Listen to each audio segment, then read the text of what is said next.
এই বস্তুটো হয় মোৰ যি লখিমপুৰত গিয়াৰ বক্স ভাঙিছিলে তাৰে বস্তু হয়। এইটো মই ষ্টৰত জমা দি দিম। মোৰ গাড়ীৰ গ্ৰিজ খুখাই গৈছে, গ্ৰিজিং কৰাই দিওঁ। মোৰ গাড়ীত মই গ্ৰিজ নামাৰো, গ্ৰিজ মাৰাৰ কাৰণে দুজন কোম্পানীত মানুহ আছে। মোৰ গাড়ীৰ অলপ সৰু সৰু কাম আছে, আজি এই কাম কেইটা কৰাই লওঁ। গাড়ীৰ কাম কৰাই মই গৈ আছো এতিয়া বেচকুচি। এই বাছৰ কাৰণে মই যাব পৰা নাই আৰু মোৰ গাড়ীটো লম্বা আছে। আজি আমাৰ ট্ৰিপ আছে পাঠশালাৰ পৰা গুৱাহাটী, আৰু গুৱাহাটী আমি ব্ৰিজৰ গাৰ্ডাৰ লৈ যাম। এই গাৰ্ডাৰ কেইটা হয় গুৱাহাটীৰ, এইকেইটা সব গুৱাহাটী যাব। মোৰ গাড়ী এতিয়া লোডিং হোৱা নাই, মোৰ গাড়ী লোডিং হওঁতে সন্ধিয়া হ'ব। এই গাৰ্ডাৰ কেইটা ৰং মাৰি আছে, এইকেইটা লৈ যাম মই গুৱাহাটী।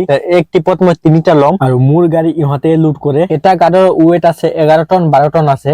এটা হাইড্ৰা উঠাব নোৱাৰে, তাৰ কাৰণে 2টা হাইড্ৰা লগাইছে। হাইড্ৰা কি হৈছে, গাড়ী পিক আপ লোৱা নাই, ষ্টাৰ্ট বন্ধ হৈ আছে বাৰ। মোৰ গাড়ী লোডিং হওঁতে ৰাতি হৈ গৈছে। লোডিং কমপ্লিট হওঁতে ৰাতি 8টা বাজি গ'ল আৰু মই 3টা গাৰ্ডাৰ লোডিং কৰিছো। 3টা গাৰ্ডাৰ 32-33 টন হ'ব। এটা গাৰ্ডাৰ সৰু আছে আৰু 2টা ডাঙৰ আছে। এইটো নতুন ব্ৰিজ হয়, তো নতুন ব্ৰিজৰ এতিয়া মই ফাৰ্ষ্ট টাইম মাল লৈ যাম। ফাৰ্ষ্ট মাল গৈ আছে, এইকাৰণে ইহঁতে পূজা কৰি আছে। পূজা কৰা হ'ল আৰু ময়ো প্ৰসাদ লৈ আহিছো আমাৰ দুজনৰ কাৰণে। প্ৰসাদ খাই আৰু মই লগাই দিছো গাড়ী এতিয়া কাটাত। মোৰো দেৰি হৈ আছে, এইকাৰণে ময়ো ফটাফট ওলাই গৈছো। ৰঙিয়া আহোতে মোৰ 10টা বাজি গ'ল। ভাবিলো ইয়াৰে পৰা একেবাৰে ৰুটি খাই যাওঁ, আৰু আজি ৰুটি আৰু খুৱলি বহুত পৰি আছে। খুৱলিৰ কাৰণে ৰাস্তা বেছি ভালকৈ আমি ক্লিয়াৰ চাব নাপাওঁ।